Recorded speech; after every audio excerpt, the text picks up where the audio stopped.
Sir BIL போனால் வெற்றி அடைய முடியுமா என்னன்னு தெரியல அப்படின்னு நிறைய பேர்த்துக்கான பயம் இருந்துக்கிட்டே இருக்குது.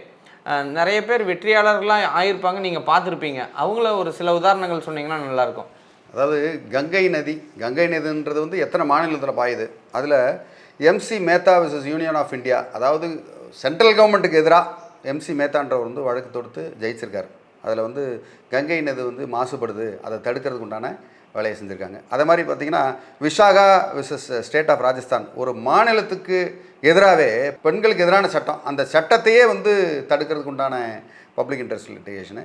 அது மாதிரி Olga Tellis versus Bombay municipal corporation. அது மாதிரி தெருவோர வியாபாரிகள் விற்பனையான அவங்களுடைய வாழ்வு உரிமைக்காக ஒரு பொதுநல வழக்கு பாம்பேயில் நடந்தது. அந்த தெருவோர வியாபாரிகளுக்கு வாழ்வு உரிமையை வந்து காக்கிறதுக்கு பப்ளிக் இன்ட்ரெஸ்ட் லிட்டிகேஷன் போட்டு அதில் ஜெயிச்சிருக்காங்க. அதனால் நம்ம தெருவோரம் இருக்கிறோமா இல்லை மாட மாளிகையில் இருக்கிறோம்லாம் கணக்கில் பப்ளிக் இன்ட்ரெஸ்ட் லிட்டிகேஷன் வந்து எல்லாருக்கும் பொருந்தும், எல்லாருக்கும் பயன்படும். அதனால் அதை மைண்டில் வச்சு